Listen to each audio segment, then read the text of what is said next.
Hello and welcome back to for the very first time to the channel. I am Will and today I'm going to be talking about 10 books that I think are worth the hype. And so yeah, of course that means that these books are quite widely popular. I've chosen books from quite a few different genres, but I'll be talking about ones that personally I also really enjoyed and I agreed with the hype and I think they're worth the hype and I think that you should pick them up. And so I'm going to start with a bit of an obvious one and it's going to be The Hobbit by J.R.R. Tolkien. He is often labelled as the father of fantasy. Of course he did not actually create the fantasy genre, but since writing The Hobbit and The Lord of the Rings, he has been integral to the evolution of the genre as a whole. Basically, any fantasy author that's come afterwards has said that they were inspired by Tolkien's works or the films or just part of that influence and how he changed the genre as a whole. And I chose The Hobbit over The Lord of the Rings because whilst I absolutely love The Lord of the Rings and The Silmarillion as well, The Hobbit is the one that I'd say is more accessible and more enjoyable to more people because Lord of the Rings, some of its writing style is what we would associate as being a bit older. It really clicks with me and I really enjoy it, and some parts people would describe as dense, but I love that kind of description and vivid detail to the world. But The Hobbit is one that I'd say, as it is labelled as children's fiction, it's not really. Children can read it, but it's also got a lot of depth for adults as well. It's one of those, a bit like Neil Gaiman's works, where it works for children, but adults can see it from a very different perspective, and it's enjoyable in different ways. And The Hobbit, so yeah, it's got adventure, dragons, standout characters, and of course, hobbits. What more could you ask for? And then next up I have something in a different genre. It's a bit apocalyptic and this is The Road, where we don't know what has happened. There may have been a nuclear war or an environmental disaster, which means that basically a lot of the land has just been destroyed. Nothing is growing. It is an apocalyptic setting, but it is in the real world, and this is written by Cormac McCarthy, one of the probably most famous and renowned books of the past few decades, and it is beautifully written. I think that Cormac McCarthy, if you haven't enjoyed any of his other works that you've tried, you should still try The Road because he adopts a different writing style, narrative and structure throughout every single work that he writes because he kind of tailors it to the story. He is that much of a genius that most writers try and spend a lifetime trying to hone a one style that they can do really well, whereas Cormac McCarthy just does a different one for every book and does it well. But The Road, this is apocalyptic. It's very powerful. I think that this is more heart than is usually associated to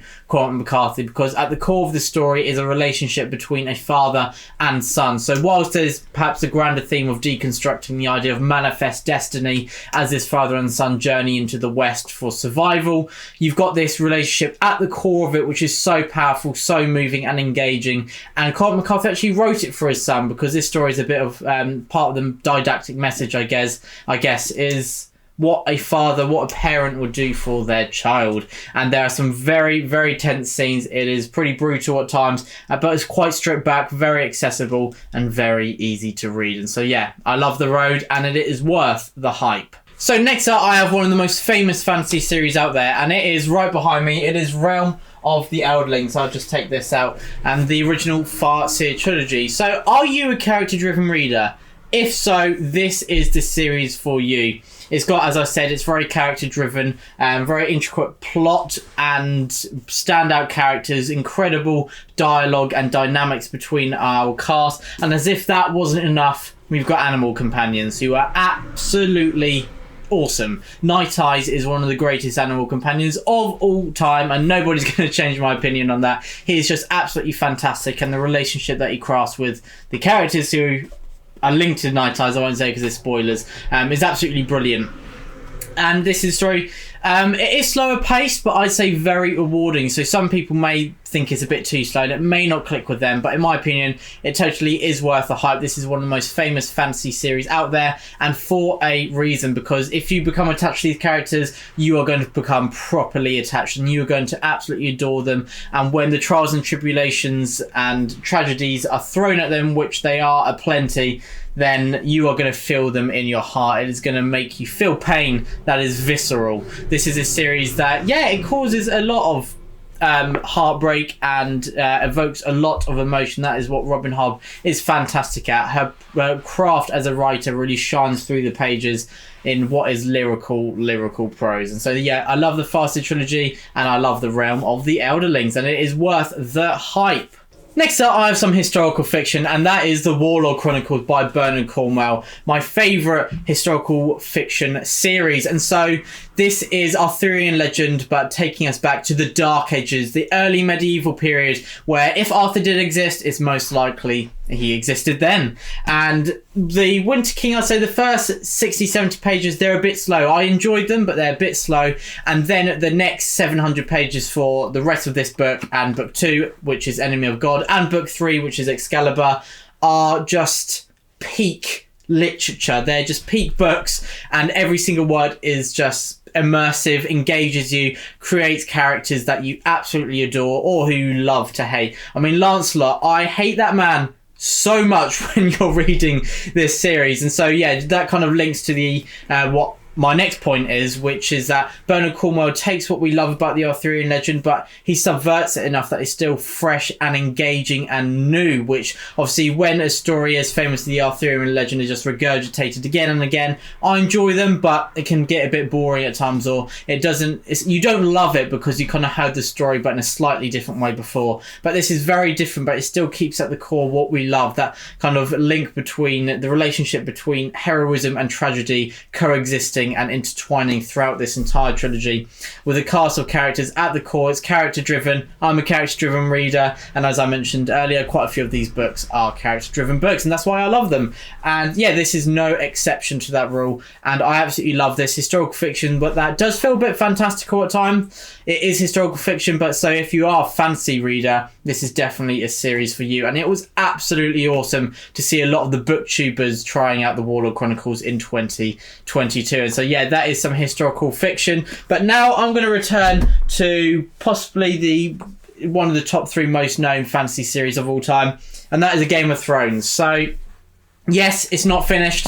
Yes, that is a big shame, but I am a new reader to this series. I haven't watched any of the programs or read any of the books until 2022, where I read the first 3 installments of A Song of Ice and Fire and season 1 of the program, and then in 2023 I've watched quite a few more seasons of the program. So yeah, I'm well and truly immersed and loving the world of Westeros and what George R. R. Martin has created. And so speaking as a new reader who does not have expectations for this series to be finished, I'd still say that it is completely worth making the dive. I absolutely love it. I think that it's a masterful creation in a world that probably only Tolkien has rivaled, in the sense of bringing a world, a new setting, a fantasy world to life, where it's just brimming with feeling and vivid detail. And yeah, it just feels like it's a living, breathing place, which is so hard to do. And you understand where there's a lot of fantasy series where I love the world I'm in, but it's not done to this extent, where we get the histories, the family trees, the backdrops, the epic legends, so much that it really feels like, yeah, this is what, if we're in a fantasy world, this is what it would be. It is basically real life, but the dragons, and that is reflected in how grim and bleak this story is, with the political machinations being brutal, backstabbing, betrayals, and everyone vying for their own power. It is self-preservation, and that is rule number 1. And those who don't go with that and are more duty-bound, well, they usually don't fare too well. But Game of Thrones, absolutely brilliant. Even though it's not going to be it's not finished at the moment, I'd still say it is worth the hype and worth making the dive. So you want some Norse-inspired fantasy set in a world full of the bones of dead gods, with pursuits for vengeance, found family, and mercenary groups toiling the land looking for monsters. Well, I've got The Shadow of the Gods for you, and the Wide-Eyed Bloodsworn saga. This is by Papa Gwyn, so yeah, I may be considered a little bit biased, but I absolutely love The Shadow of the Gods. It is a bleak world which is dark and brutal, and everyone is a bit like what I said about Game of Thrones. It's all about self-preservation and looking after yourself and your family and those who are close to you. And as I said, The Shadow of the Gods, it's got kind of those tropes that I absolutely love, that kind of found family, coming of age, but also pursuits of vengeance as well. And tropes are tropes for a reason, and when they're done well and subverted, still be interesting. They're great, and that is a lot of what kind of reflects the fantasy genre. And yeah, I love how they're done in The Shadow of the Gods. And as if all of that wasn't enough, there is a whole bunch of creative and rarely seen fantasy creatures, including tooth fairies, but not the nice kind. So if you're intrigued by that, you have to pick Shadow of the Gods up, because it is, in my humble opinion, worth the hype. Next up, I have Circe, or Circe, however you say it, by Madeline Miller, and this has acted as a catalyst for reigniting Greek retellings, feminist Greek retellings to be specific, for a reason. Because Madeline Miller, she did write the Song of Achilles, which is a Greek retelling, but I'd say it was only when Circe came out that really caused the flurry of releases that we've seen recently. 1,000 Ships, Electra, Ariadne, Silence of the Gales, and so on and so forth. I can totally see why, because this is brilliant and well-renowned for a reason. It is quite short, very easy to read, beautiful prose that engages you. You've got these really engaging and immersive story, but then you've got some wider themes, some didactic messages, and very brilliantly thematically detailed book. This is one that takes a lesser known figure of Greek mythology, which I think makes it interesting unto its own, because when you kind of know some of the stories which come into play in this, but you don't really know the central figure, I think it kind of gave Madeline Miller that room to still be creative and not be confined by the legends that have been told before. And so, yeah, Circe is a lesser known mythological figure, but plays a role in a lot of the legends that we do know, such as maybe Odysseus's journey home. And yeah, as I said, there's a lot of other themes that come into play. It's a feminist Greek retelling, and yeah, Madeline Miller is absolutely brilliant at doing this, and I think she actually has another book coming out soon, so that's very exciting. And yeah, I did enjoy the Song of Achilles, but I far preferred Circe, and yeah, I think this is a book that the vast majority would really enjoy, because with some of these books and many of my favourites, I'd say, yeah, if you do pick it up, you may love it, but I can see with some that you may have these certain issues. But with Circe, it's one of those that I think has a much wider audience, and yeah, a much broader array of people would really enjoy Circe than the bog standard book that you would pick up. So yeah, that is a Greek retelling to add to the list. Next up, I have another titan of the fantasy genre, and that is The First Law by Joe Abercrombie. In the recent Reddit top fantasy series as voted by people, I think there was 1,000 voters, ending on 10,000 votes. The First Law came third, which is very impressive, and it's for a reason. This is grimdark fantasy, which basically means that the characters are morally grey, and there's got a bit of a nihilistic feel about it, but that is only the broad strokes of grimdark. It is kind of an area which there's a lot of debate over, but I'm kind of saying bits that are commonly associated with the term grimdark. And yeah, Joe Abercrombie has them aplenty. He's called Lord Grimdark for a reason, but it's weird because it is so bleak and brutal, and there's basically no kind people. But at the same time, it's funny because Joe Abercrombie brings this witty humour to the table, which is very tongue-in-cheek at times, and very dry humour for sure. And dark humour, all in one.